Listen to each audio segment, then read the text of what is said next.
Welcome all of you dear students and my dear friends, welcome back once again. आज जो हम बात करने वाले हैं वो काफी इंपॉर्टेंट टॉपिक है आपके लिए। मानव शरीर पर प्रभाव डालने वाले दंडनीय अपराध। हमसे जाने या अनजाने में कुछ ऐसे अपराध हो जाते हैं जो वह हत्या की श्रेणी में आ जाते हैं और मानव शरीर को नुकसान पहुंचाते हैं। कई बार ये घटनाएं जानबूझकर होती है। जैसे अगर आपराधिक मानववध की हम बात करें, चाहे जाने अनजाने में जिस वजह से हुआ हो, लेकिन अगर परिणाम आपके सामने है तो धारा 299 के अंतर्गत इसे देखा जाता है। दूसरी बात, अगर किसी व्यक्ति की हत्या करने की इरादा से अगर वह कारित कर देता है, अर्थात वह घटना को अंजाम दे देता है, तो उसे हत्या की श्रेणी मानी जाती है। हत्या के लिए दंड का एक विधान है। हत्या के लिए दंड जो दिया जाता है उसे धारा 302 के नाम से जाना जाता है। बहुत से लोगों को यह जानकारी नहीं है कि 302 हत्या के लिए दंड है या कुछ और। आजीवन हत्या दंड क्या होगा? 303। तो इस तरह की आज जो मैं बात करूंगा, ये आपके साथ जो शेयर करूंगा, ये कुछ ऐसे धाराएं हैं जो जाने अनजाने में अगर किसी व्यक्ति के द्वारा अगर हत्या हो जाती है तो वह कैसे क्या कार्रवाइयां होती हैं, क्या सजा होती है, और वह कौन सी परिस्थिति होती है जब हत्या नहीं माना जाता है, जबकि उस व्यक्ति के द्वारा हत्या हुआ है लेकिन फिर भी वह हत्या नहीं माना जाएगा। मानव शरीर पर प्रभाव डालने वाले अपराध के विषय में यह कहा जा सकता है कि जीवन के लिए संकटकारी अपराधों को की जो श्रेणी बनाई गई उसे हम कहते हैं मानव शरीर पर प्रभाव डालने वाले अपराध। और ये हमारे अगर भारत की हम बात करें तो इसे भारतीय दंड संहिता के अंतर्गत इसे देखा जाता है और उसी के अनुसार इस पर कार्रवाई होती है।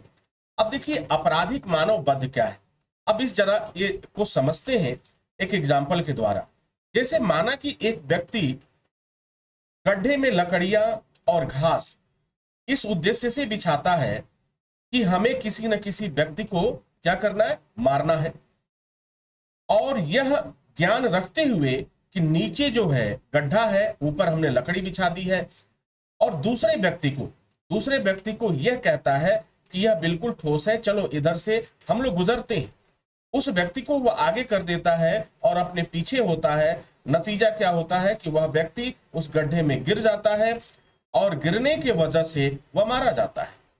अब देखो यहां पे उस व्यक्ति ने क्या किया, लकड़ी बिछाया, गड्ढे में बिछाया, तो एक भरोसा लेकर के और उसने एक कार्य किया, और यह भरोसा जैसे उस व्यक्ति ने किया उसकी मृत्यु हो जाती है। तो यहां जो है उस व्यक्ति ने आपराधिक मानव वध का अपराध किया है।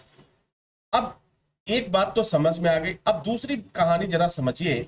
एक और मैं एग्जांपल आपको बताता हूं कि एक ऐसा व्यक्ति जो यह जानता है कि झाड़ी के पीछे कोई है, एक दूसरा व्यक्ति जो यह नहीं जानता कि झाड़ी के पीछे कोई है। अब पहला व्यक्ति यह सोचता है कि हमें इसकी हत्या करनी है, तो दूसरे व्यक्ति से कहता है कि झाड़ी के पीछे कुछ भी नहीं है, एक काम करो, तुम झाड़ी पे अपना निशाना साधो, देखते हैं कि तुम पत्तियों को, जो बीच वाली पत्ती है उस पे गोली चला पाते हो या नहीं चला पाते। दूसरा व्यक्ति जो है उत्साह में हो जाता है और सोचता है कि नहीं नहीं, मेरा तो निशाना अच्छा है, मैं गोली जरूर चलाऊंगा और देखना इस पत्ते को मैं बेध डालूंगा, यानी मेरा टारगेट जो है वो जरूर लगेगा। अब वो व्यक्ति क्या करता है कि गोली चलाता है, और जैसे गोली चलाता है तो झाड़ी के पीछे से एक आवाज आती है, और जैसे ही दोनों वहां पहुंचते हैं तो देखते हैं उस व्यक्ति को गोली लगी जो झाड़ी के पीछे था।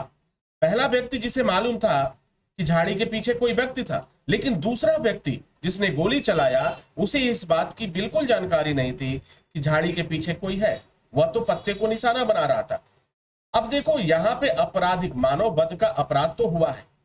अब सजा के लिए क्या प्रावधान है? अब इसकी अगर हम बात करें तो हम ये कह सकते हैं कि जिस व्यक्ति ने गोली चलाई उससे अनजाने में अपराध हुआ है, लेकिन जिस व्यक्ति ने गोली चलवाई उसने जानबूझकर अपराध किया है। तो डियर स्टूडेंट्स, इन दोनों अंतर को समझ रहे हैं। तो यहां पर एक व्यक्ति का पर जो कार्रवाई होगी, जिसने जानबूझकर हत्या करने के लिए उसे प्रेरित करता है या जानते हुए कि उस झाड़ी के पीछे कोई ना कोई है, तो वह मानव वध का अपराध का दोष माना जाएगा, दोषी सिद्ध होगा। दूसरे ने चूंकि गोली चलाई है तो वह भी दोषी माना जाएगा, लेकिन उसका जो अपराध होगा पहले व्यक्ति के अपराध में उसे कम देखा जाएगा और उसे कुछ न कुछ वरीयता मिलेगी। इस तरह से अगर हम बात करें हत्या की, तो अगर किसी व्यक्ति ने जानबूझकर हत्या किया तो उसके लिए आप जो है आईपीसी की धारा 300 के द्वारा उसे देखा जाएगा। और हत्या के लिए दंड की बात करें, अगर हत्या तो हो गई, अगर दंड की बात करें तो दंड का अक्सर जो होता है वो धारा 302, धारा 302 के अंतर्गत ये विधान किया गया कि आपने हत्या कर दिया है और इस हत्या के लिए जो सजा होगी वह धारा 302 के अंतर्गत होगी। अब कई बार आजीवन कारावास की बात होती है, तो आजीवन कारावास में भी ये दोष का सिद्ध होना जरूरी है, यानी अपराध का सिद्ध होना जरूरी है। जब व्यक्ति का अपराध सिद्ध हो जाता है तो उसे धारा 303 के अंतर्गत उसे देखा जाता है और उस पर कार्रवाई होती है। तो डियर स्टूडेंट, कुछ ऐसे ये धाराएं हैं भारत की जिसे मानव अपराध के लिए यानी मानव वध के लिए देखा जाता है। हत्या की बात करें तो धारा 300 के अंतर्गत आप देखेंगे, दंड की अगर हम बात करें धारा 302 के अंतर्गत देखेंगे, ठीक है। आजीवन की बात हम करें, आजीवन दंड की बात करें तो उसमें आप धारा 303 के अंतर्गत। तो ये ऐसे कुछ धारा है जो हमारे भारत में भारतीय दंड संहिता के अंतर्गत है, जो इसमें यह प्रावधान करता है कि इन पर किस तरह की कार्रवाई होनी चाहिए और किस तरह की सजा होनी चाहिए। तो ये बात तो क्लियर हो गई कि अगर आप जाने अनजाने में भी अगर मानव वध के लिए दोषी पाए जाते हैं या उस कार्य को करने में कहीं ना कहीं सम्मिलित है, तब भी आपको अपराधी माना जाएगा। हाँ, ये दोष के ऊपर सिद्ध होता है कि आपके दोष की प्रकृति क्या थी, अपराध की प्रकृति क्या थी, उसमें क्या वरीयता मिलेगी, ये न्यायालय का विषय है और जांच का विषय होता है। तो डियर स्टूडेंट, आई होप कि ये जानकारी आपके लिए फायदेमंद साबित होगी। हर एक व्यक्ति को इतनी बातें जरूर जाननी चाहिए।